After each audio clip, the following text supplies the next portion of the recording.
pereng. Nggih, pripun iki Mbak Limbo? Dibuka karo dedek, dedek ye. Nggih, napa? Lagune duet karo Mamas. Duet. Arep banget tuh. Masa malam terakhir pada sembarangan lison menang bae son. Menang bae.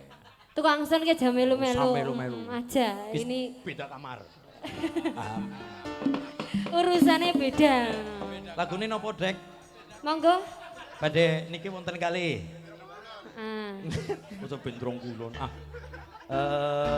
Wonten randa kempling. Dening senenge sing randa-randa Ora, napa? Dek. Ya ora kaya kuwi sih. Nggih.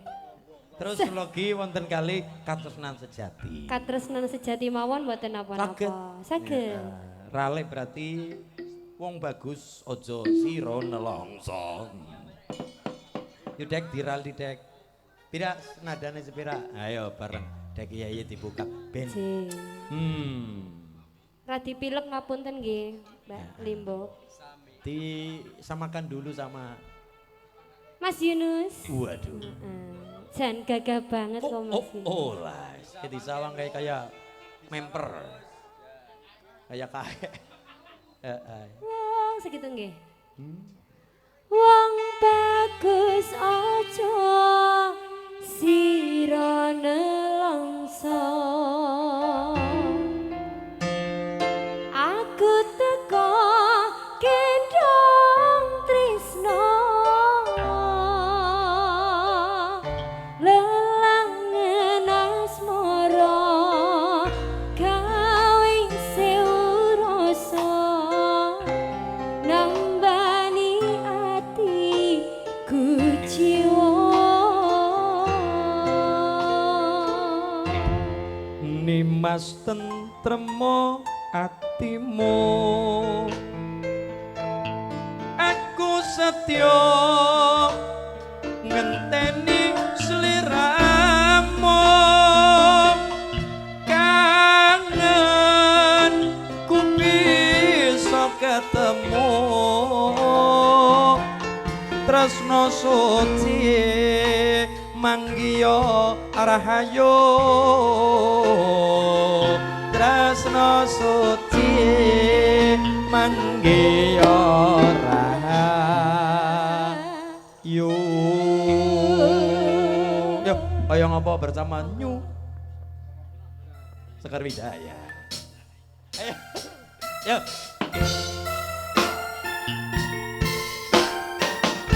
Sekar Wijaya.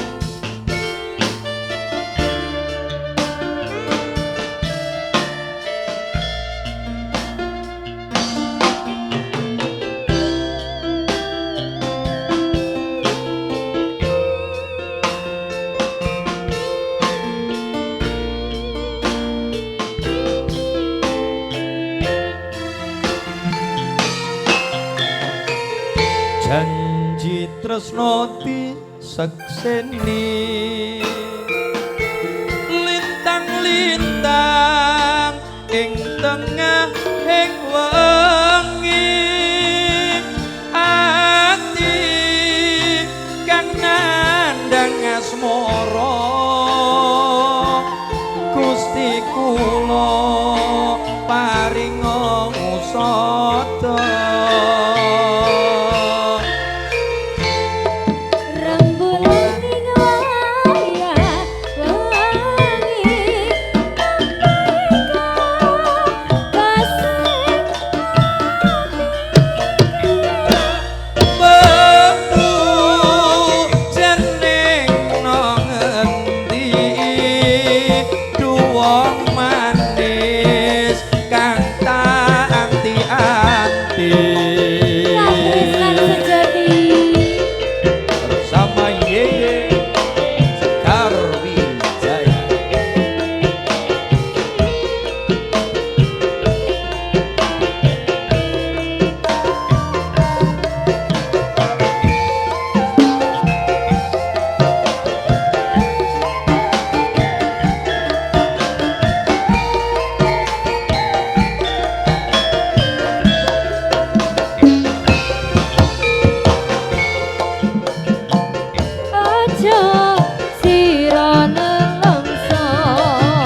rembulan ing wayah wengi nambahi kekasih ati baku jan ati nang ngendi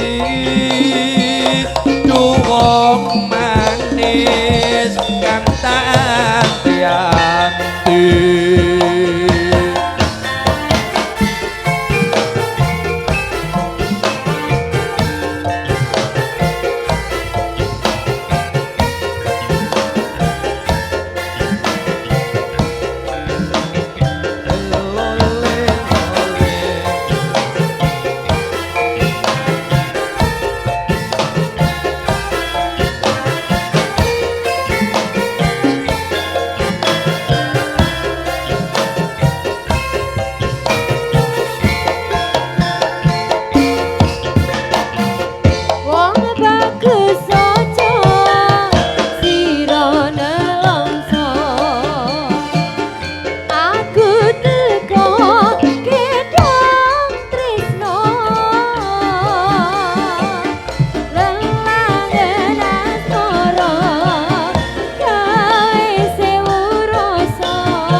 Anjing. Kang Mas tentrem jajal. Kang Mas tentremno atimu. Terus Kesadya ngenteni sliramu. kangen ku bisa ketemu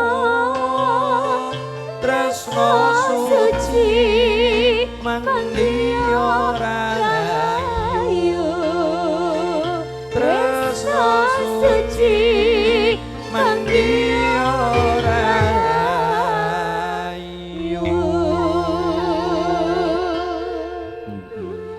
Matur nuwun nggih, Dek. Anji, sami-sami monggo Mbak Duduk yang Lingkut. manis. Anji. Ucap udah manis tem.